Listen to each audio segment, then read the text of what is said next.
podcast. You can get us on iHeart Radio, Spreaker, Anchor, Google, Apple Podcasts, or wherever you get your podcast.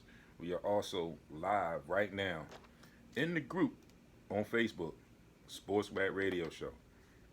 So, good Monday, good day. Got plenty to get to today.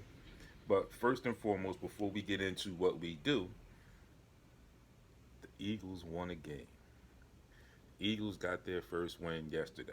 And we will definitely get to talk about that along with everything else that I posted and that I preempted you with not too long ago. So, as always, what's going on, Chuck? Good morning. We're going to get to some scores, some updates. We're going to go right into our NFL Week 4 recap, talk a little bit about some of those games, let's talk about the Eagles game. Then I'll give you my picks for Week 5, and we'll progress that way. So, here we go. Yesterday, NBA Finals, Game 3, behind a superb effort from one Jimmy Butler, a 40-point triple double, giving the Heat a win in this series. Series is now 2-1 Lakers. And once I go through this, before I get into the football, I saw something else that I wanted to add in, and I'm going to talk a little bit about it. And I want to know how some people feel about that. I know how one other mainstream broadcaster feels about or felt about it, but I'm going to present it to you if you didn't know about it. So just give me a minute to get through this, and then I'll come back to it. We got WNBA finals as well between the Storm and the Aces. The Storm take that game yesterday, 104-91. The Storm are now up 2-0 in that series. Major League Baseball playoffs resume today. You got the Astros versus the Athletics at 4:07, and the Yankees are playing the Rays at 8:07. In our news and updates, Cam Newton tested positive for COVID-19, as you saw I posted, as you have heard. We'll talk about that and that crazy thing that's going on in the NFL with the COVID-19 issue. Also, Jason Peters has been put on the IR, which means he will miss at least 3 games, starting with yesterday's game. So it's about 2, maybe 3 more that he'll miss with the toe injury. It's being reported that Alvin Gentry may be joining Doc Rivers' staff on the Sixers. Once again, the NFL has a big COVID problem. And I also want to announce the passing over the weekend of Bob Gibson at the age of 84 years old. And finally, Doc Rivers will be formally introduced today as the Sixers' new head coach in a press conference at 1 p.m. this afternoon.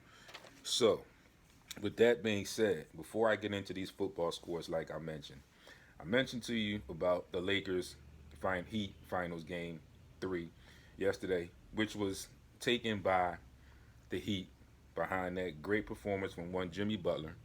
Like I said, the 40 point, I think it was 40 points, 11 rebounds, 13 assists. So he willed that team to a victory yesterday. And seeing him before the game in the pregame warm-ups, as the commentator mentioned when they talked to him as well, he had a bounce to him. He had some life. He had some energy. And I like that going into a series down 0-2, and you still have that kind of life. You have that much confidence in yourself and in your teammates that you can get something done with 2 of your key players down. So hopefully, Goran Dragic and Bam Adebayo can get to play in the next game, Game 4, which will make it a better game. But if you didn't see it, at the end of that game yesterday, at one point, LeBron James, the king, storms off the court in anger and frustration without his teammates or anything like that. So, leads me to believe that, of course, like he showed, there was a lot of frustration there. And one of the things that came to my mind, was his leadership, or to somewhat question, just for sake of dialogue and debating, his leadership. If you are going to be the leader of that team, you have to do what Jimmy Butler did, in my opinion. You have to stand beside your team. You have to stand with your guys. Um, you can't win them all. We all know that. Anybody that's played any type of sport or anything like that, you know you can't win every single game. There are going to be some games that you'll probably lose, that you might lose. But for you to be the leader of that team and to walk off uh, showing that much frustration on a national stage makes me wonder where his thought process was at that moment, where his confidence was at that moment. He kind of gave off the impression that he was a little disturbed or angry with the play of the team and them losing that game. Uh, I think one of the problems is the fact that they may have thought that they had it easy going into that series initially. Then Chris Fountain, what's going on? Then once the Miami Heat banded together, down two stars, of course, mind you, but the rest of that group, they held it together. They're presenting to be unflappable right now, if you will. And they showed some moxie, they showed some swag yesterday. And like I said, all led by one Jimmy Butler, who, by the way, could have still been here in the Sixers uniform, but that's a whole different conversation. But getting back to my point, to be a leader, you have to be there with your team in defeat and in victory. You can't be that frustrated where you walk off the court in frustration. Right. Thanks for timing in, Chuck. Chuck. My good friend Chuck says that's what separates LeBron from the all-time legends. I was getting ready to get to touch on some of that real quick, Chuck, but I'm glad you brought that up. One of the things also, another thing also rather, is the fact that to be a leader, you have to lead. And bottom line, as we've been saying, Octavius Stream, another friend of mine, good, what's going on? Another thing that myself and my partner Baldy, shout out to Baldy, who will probably be joining us later on, and we'll do that split screen again. Hopefully, we've got some things that we researched and trying to figure out how we can get that static out of the last one last week. So we worked on that. We got some things going. We're going to try and get that working for you later on down the line. But being that leader, like I said, you have to be a leader of that team. And what I was getting to was, as we talked about previously and a number of times on this show, you handpick most of these guys. Majority of the time that you played on these teams where you won championships, where you were in championship contention, a lot of the players on that team, you had a big say in having them play alongside of you. Everything that they went through the past two seasons to get Anthony Davis there. Now he's there. He's in his first finals. So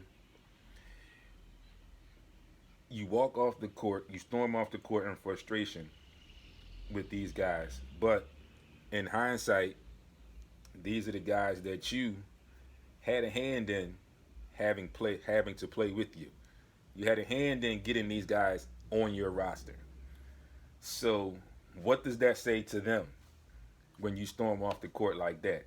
After everything that we've been hearing previously about how great of a teammate he is, how good of a dude he is, how he uplifts them and motivates them. What better time do you think to motivate your guys other than in a loss? I think that's where they need the most motivation, if in my opinion.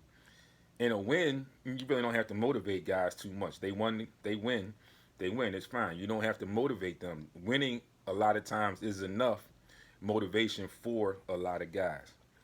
But what tests your mettle, what tests your strength as a leader is how you motivate, how you lead in times of defeat. Yesterday definitely was not a good showing for LeBron. And like Chuck mentioned, and I read the comment, I'm going to read it again. That's what separates LeBron from the all-time legends. We all know, Chuck and myself and all of the guys I grew up with, a lot of guys that I talk basketball with, are, or better yet, were brought up on a different era. And I get it. People are going to say now, this is the LeBron era. This is the new age of basketball. The game has changed. Fine. But when you talk about leadership, that doesn't change throughout the eras. Either you're going to be a leader or you're not going to be a leader. You're going to be a good leader or you're not going to be you're not going to be a good leader. Chris Mountain chimes in and says he's a sore loser. So we can go on and on about this, and I'm sure Baldy is tuned in at work. And when we get to this, I'll bring this back up to him and see what he has to say about it.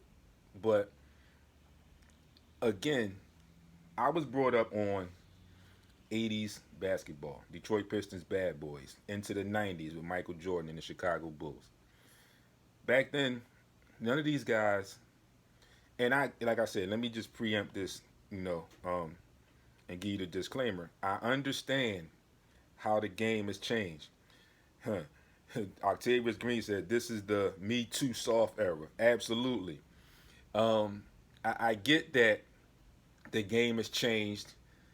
Free agency has taken on a realm of its own nowadays.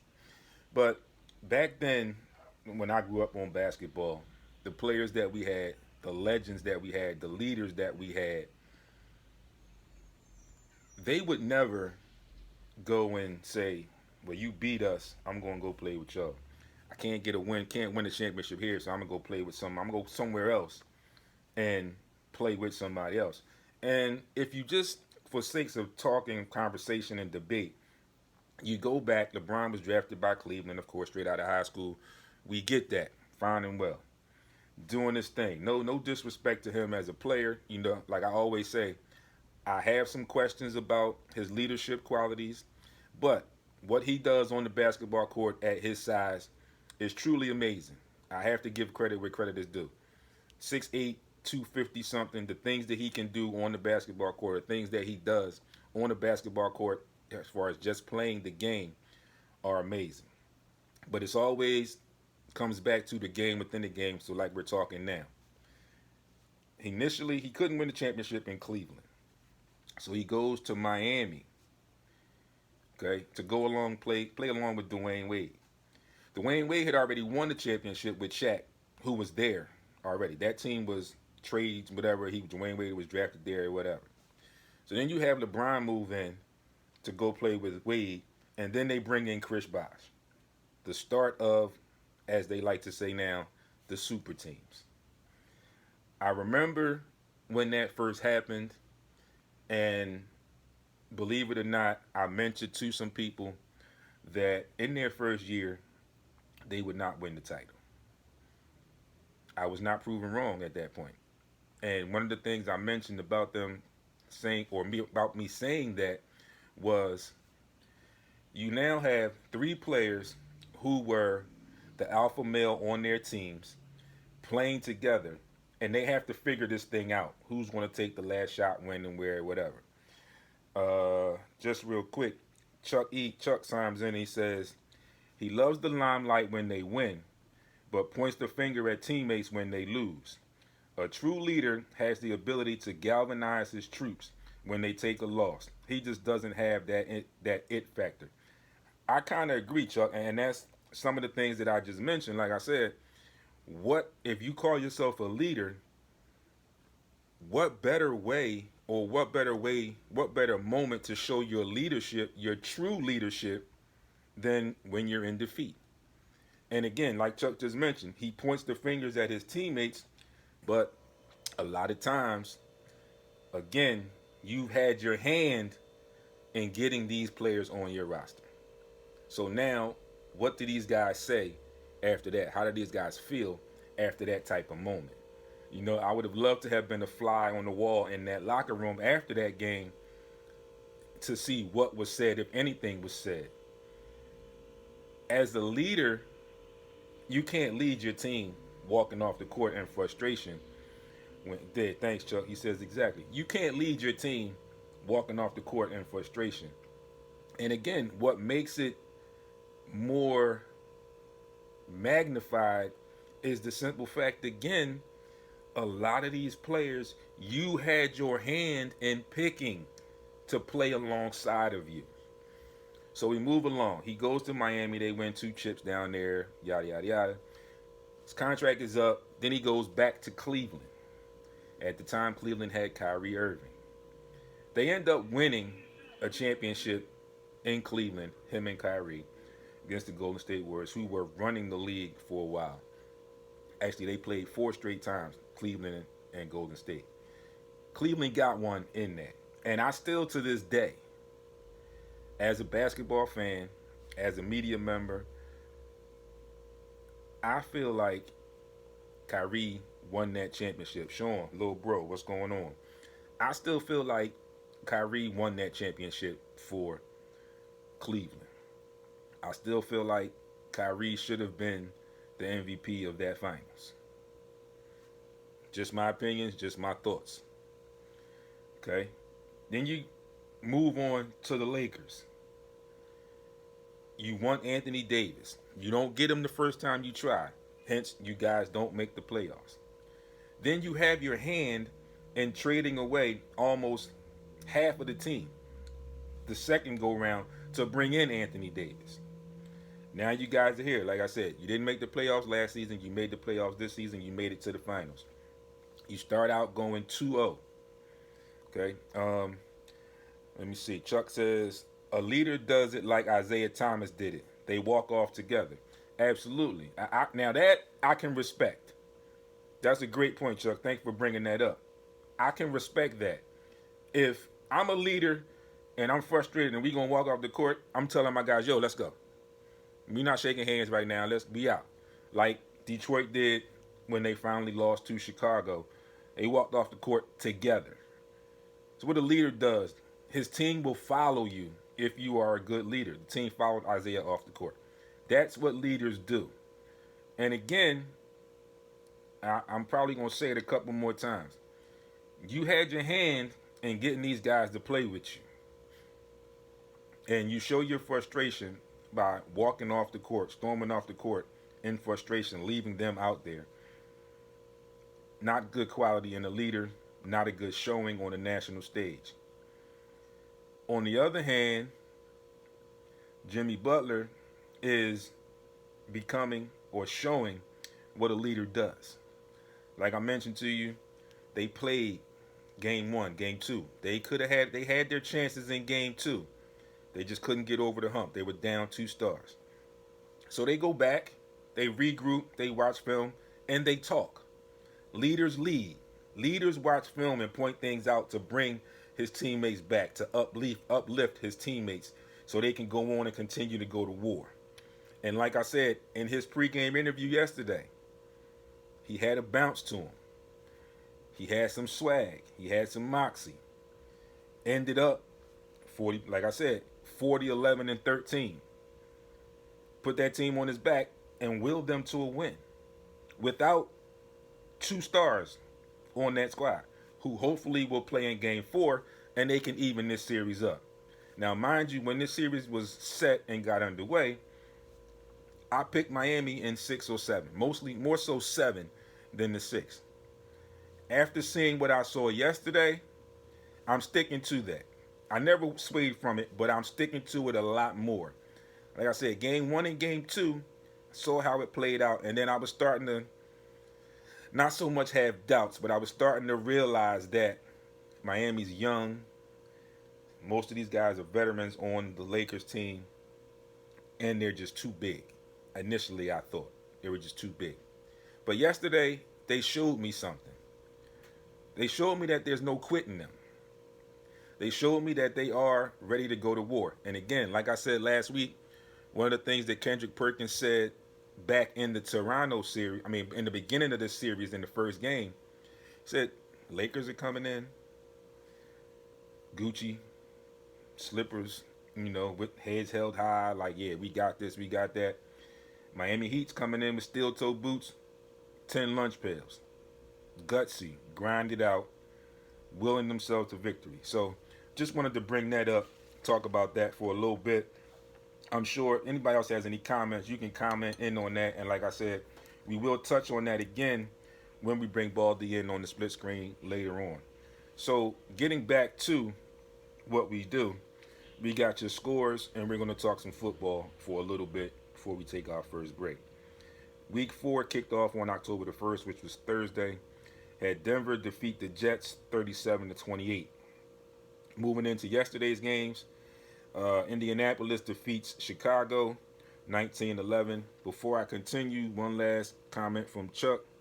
LeBron gets in his feelings too much, and Jimmy Butler is just the type of player that'll get him out of his game. I agree, because Jimmy's going to keep coming. And there was a little bit as he was walking off the court.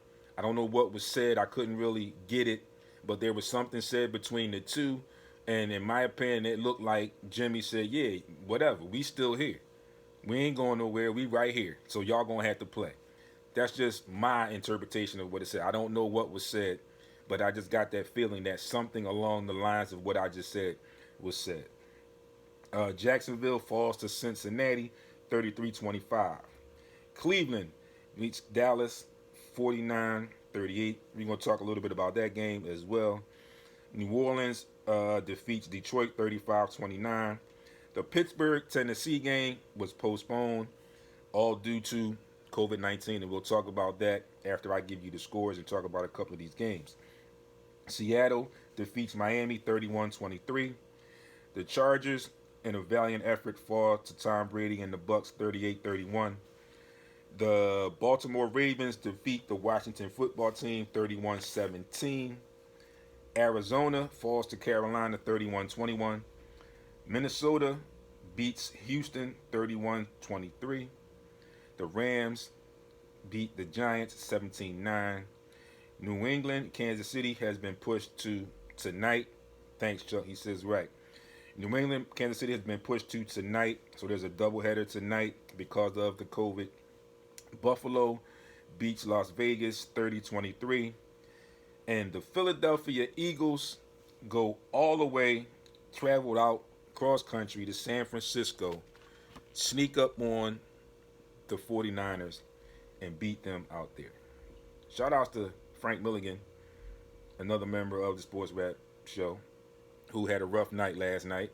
I hope you're okay, dude. Your Lakers lost. 49ers lost. Hope you had a good night. I'm sure it wasn't a good night for you as far as a fan, but it's not over yet. Season's not over for San Fran. Series is not over yet for the Lakers. So we'll see what happens. We'll see how this plays out. Now, before I get into the Eagles talk, I'm going to talk about the Dallas Cowboys a little bit here. And they gave up 38 points. Again, I think that was in the first half. Cleveland had 38 points. More importantly, there's a lot of things going on in Dallas. I know we're here and we're in Philadelphia, so our main concern is the Philadelphia Eagles and how they have played in the first 4 weeks. But also Dallas in the first 4 weeks have been up and down. It's been a crazy season so far for them. That defense yesterday did not look really good. They gave up 300 plus yards on the ground. I mean, Baker Mayfield threw the ball some, but he only threw for like 170 some, 192 yards, made very close to 200 yards. But more importantly, they gave up 300 plus yards in the running game. Not a good look. They didn't give Dak a contract. They franchise tagged him.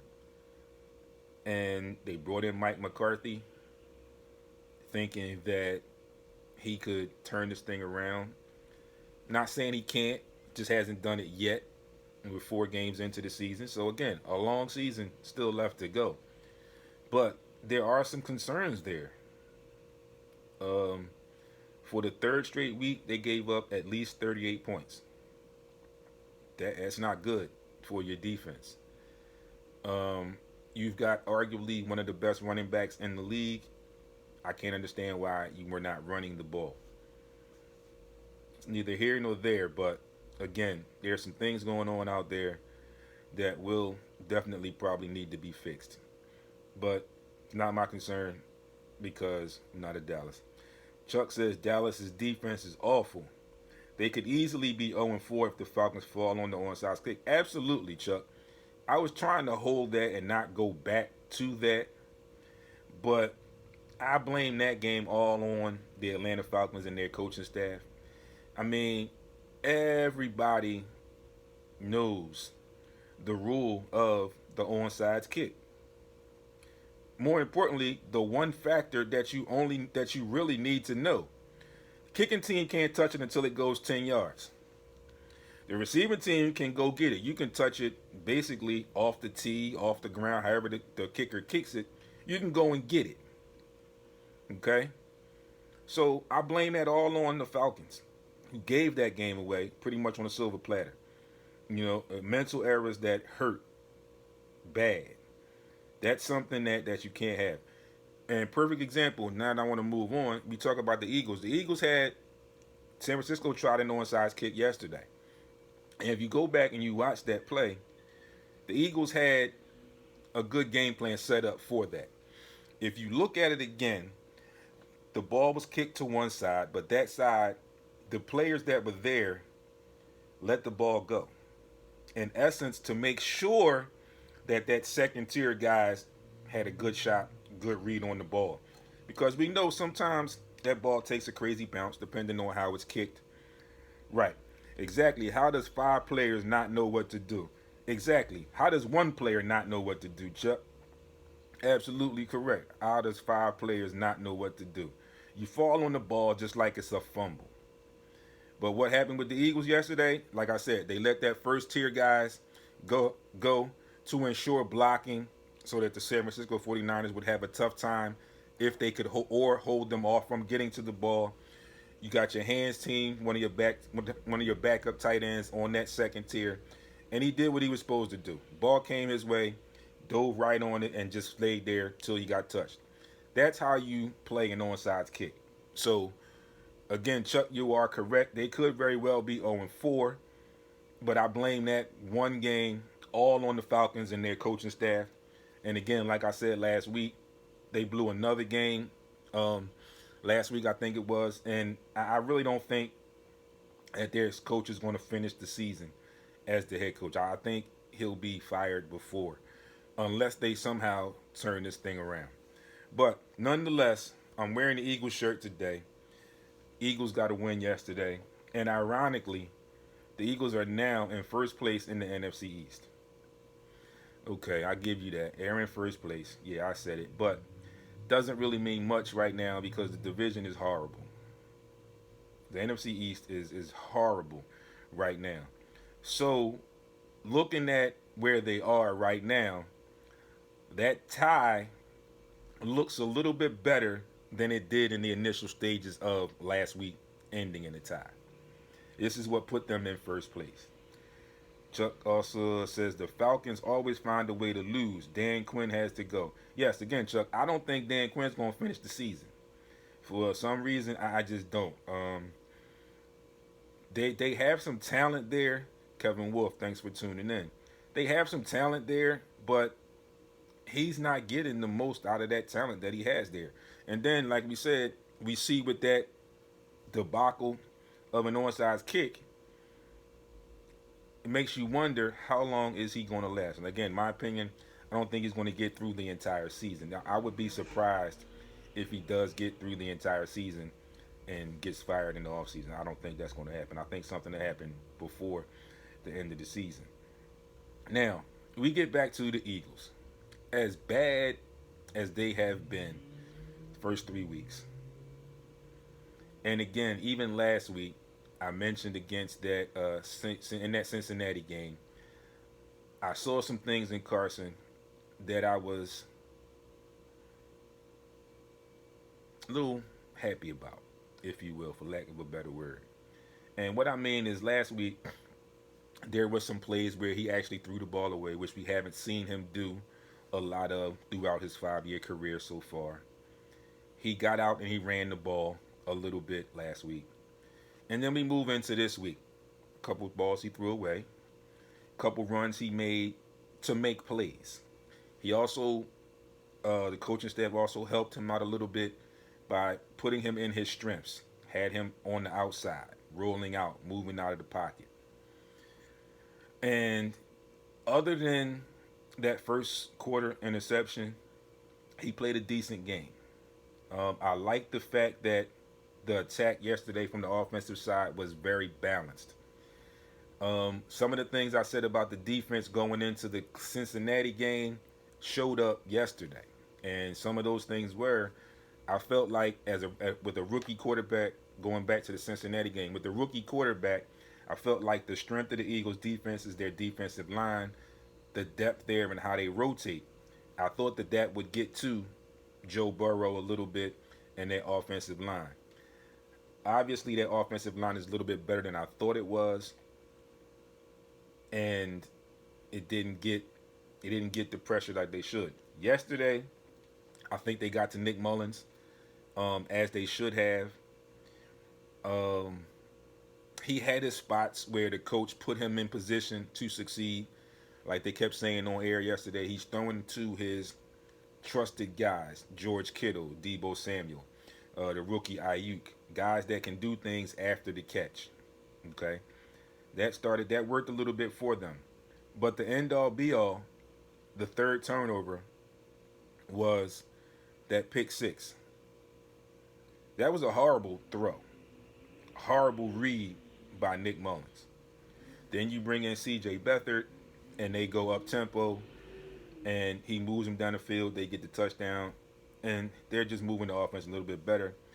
Fortunately for the Eagles, they played it right this time, and San Fran ran out of time. They had to try that Hail Mary. Eagles ended up knocking it away and saved the game. But again, I like the balance that the Eagles had yesterday. I also mentioned that they needed to incorporate Jalen Hurts a little bit more. And I still think they do, because it will help them turn their season around. And like I said, right now they're in first place. But what does it really mean? The division is horrible. But as an Eagles fan, and I'm sure most other Eagles fans will take it because they're in first place. Okay? But again, the division is just horrible. So hopefully this was a stepping stone, another stepping stone for the Eagles. And like I said, I told some people, and I tell people a lot, and I said it last week. I said to Baldy, uh, this these are the kind of games that I always feel like the Eagles would win when they're playing as bad as they were playing through the first 3 weeks, and then they go into San Francisco again. They were huge underdogs, even with all of the injuries that have mounted up for San Francisco. I just felt like that was one game that they would win. And I say it a lot, and there's been times before, but I can say officially now they won that game, so I can say I called it. They went out there and they won that game. And again, like I said, it showed. They showed me something yesterday. That defense held up. They got their first interception. Then they got their second one, which was a pick six. They forced 3 turnovers to their 1.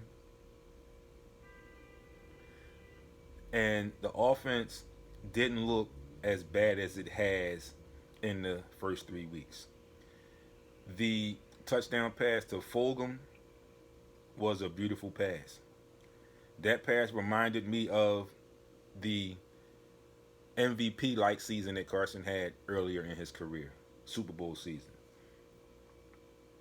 Now, they have to grow on that. They have to improve on that. They have to build on that and go on with the rest of the season. Hopefully, they can do some things and get to the point where they can turn this thing around and string up some more wins and kind of take control of the division. Because they're in first place right now, so it's there for them.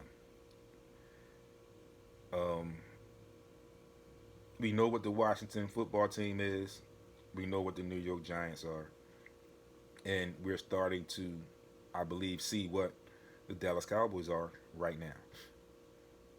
So with the Eagles being who they are, if they can build on yesterday's win, take some things from that game, incorporate Jalen Hurts a little bit more, and as they get healthy, they might have a chance. They just might have a chance.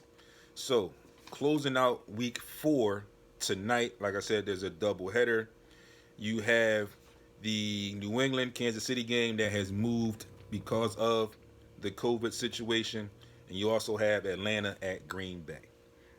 I'm going to give you my picks for week 5. Then we're going to talk a little bit about that COVID issue in the NFL. Okay. Thursday, this coming Thursday, October the 8th, starts off week 5. Tampa Bay at Chicago. I am going with Tampa Bay. Sunday's game, next Sunday, the 11th. Carolina at Atlanta. I like Carolina. Carolina on the road. Buffalo at Tennessee. Watching that Buffalo Raiders game yesterday, I saw some things in that defense. The defense is for real. I see some improvements in that offense, so I like what they're doing there. The Raiders are at the Chiefs. I'm going to go with the Chiefs at home. Denver at New England.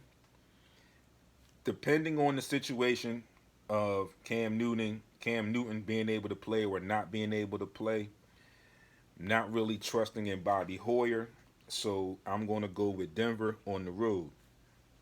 Arizona at the Jets. I'm going to go with the young guy, Kyler Murray. I'm going to go with the Cardinals in that game. Philadelphia at Pittsburgh. Situation with Pittsburgh was similar to with the Tennessee Titans, that COVID thing. So we don't know what their status may be. I'm going to stretch here. I'm going to go with the Eagles in Pittsburgh to get the win. The LA Rams are in Washington to play the Washington football team. I'm going to go with the Rams. Cincinnati Bengals are at Baltimore to play the Ravens. I'm going with the reigning MVP Lamar Jackson and the Baltimore Ravens. Jacksonville at Houston. I'm a little confused. I'm not sure what's going on in Jacksonville. So, this is my somewhat upset, if you will, or my push the envelope pick. I'm going to go with Houston picking up their first win in week 5 at home. Miami at San Francisco. I'm going to go with San Francisco at home. I think C.J. Beathard has a better understanding of that offense. Never was really sold on Nick Mullins, and he showed what he is and who he is yesterday against a lowly Eagles team, even though they did get the win. It is what it is. So I'm going to go with San Francisco there and C.J. Beathard. Indianapolis at Cleveland. Another stretch here for me. I like what I saw in Cleveland yesterday. That running attack is just amazing. I'm going to go with Cleveland at home. Giants at Dallas. Believe it or not, I'm going to go with Dallas. And that's only because the quarterback play between the two teams. Not really sure what they're doing with Daniel Jones over in New York. So I'm going to take Dallas in that one. Minnesota at Seattle. I'm going with the Seahawks and Russell Wilson at home. And next Monday, the Chargers at the Saints. Going with the Saints at home. We get into our bye weeks. So Detroit and Green Bay are the teams with the byes in week 5. So, just to continue before we take our first break, we know now that there is an issue, a situation, whatever you would like to call it, with COVID-19 now in the NFL.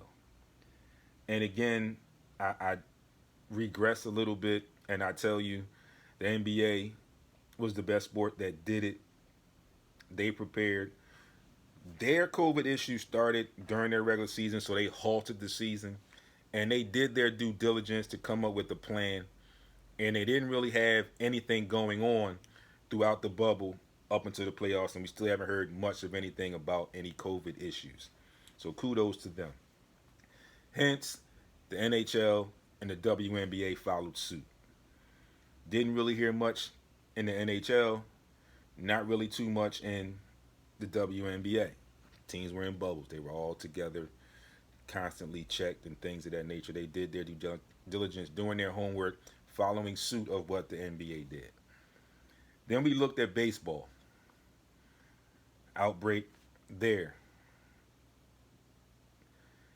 They made it to the playoffs. And now we move into the NFL. Very much or a lot of uncertainty going into the season. There was limited training camp, no preseason games, and initially we thought it was just the injuries.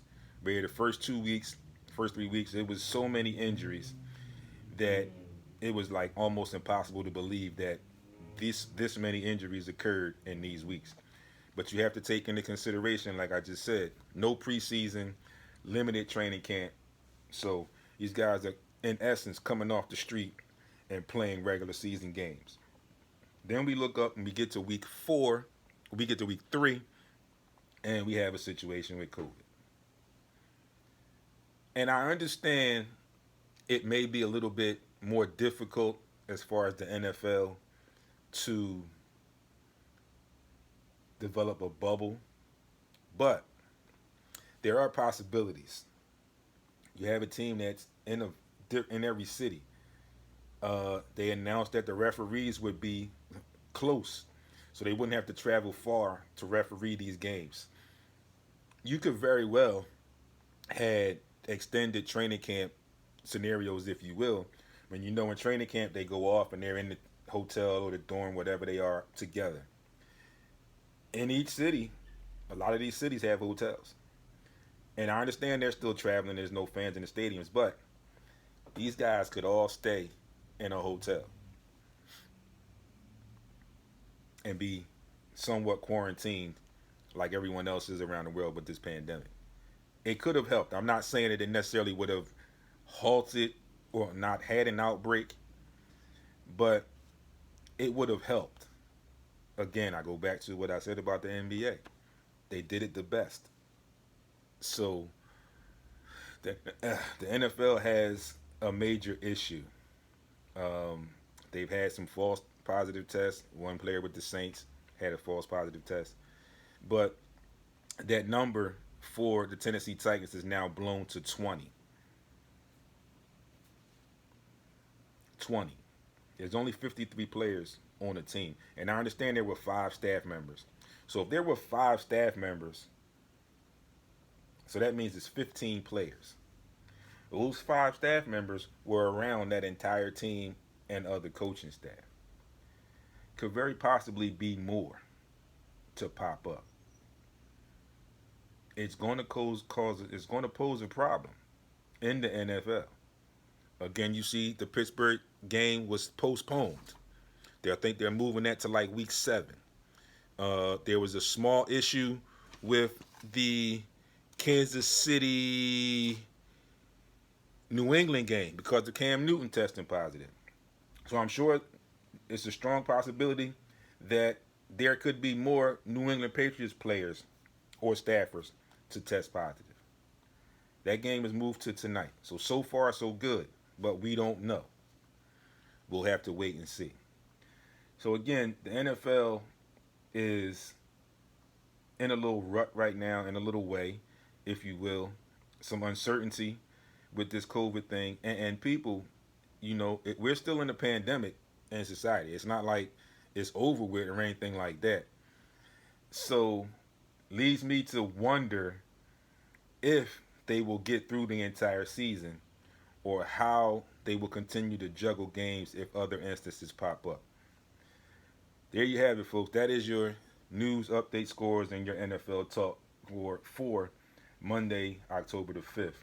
I'm going to take a quick break. When I come back, we are going to get into some Sixers talk. We're going to talk about the hiring of Doc Rivers. We are going to discuss the offseason, and I've got some notes on some things, some players, some free agents, and some possible stuff that could go on, some players that could possibly help the Sixers moving forward to get the players that Doc Rivers needs or might want on his team moving forward. You are tuned in to Sports Rap, Heat 100 Radio. It's your boy D. Take a quick break. When I come back, we will pick up Sixers talk and talk Doc Rivers and some free agency and the offseason.